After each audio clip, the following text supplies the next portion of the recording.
This is Nick Kenny at the Water Conservation Center. We are in the midst of our cotton harvest.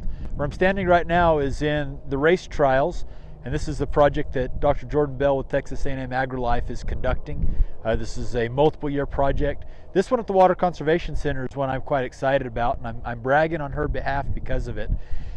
We've done two different irrigation regimes on top of her normal variety studies.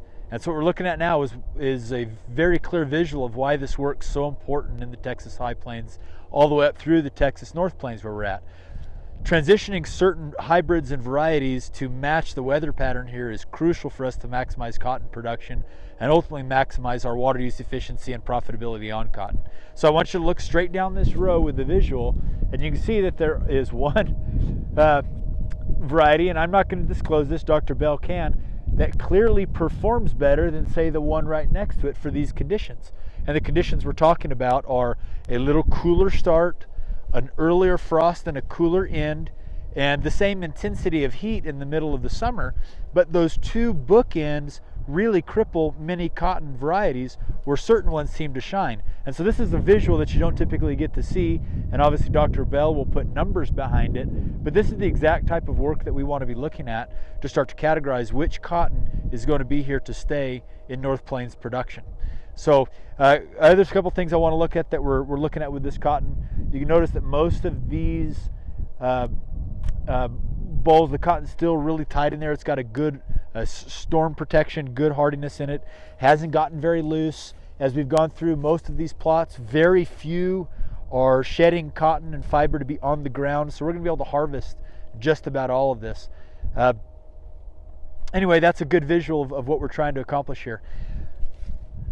Let me add a little bit more context to it. What we're looking at is drip irrigated. And so we're doing another couple of experiments with this that I think are useful. We've got similar studies going on in a center pivot, so we're comparing pivot irrigation versus the drip irrigation. And then on top of what Jordan is doing here with this race trial, I mentioned earlier we've got two different irrigation regimes. One being that it's going to get what we'd consider maybe full water or preferential water.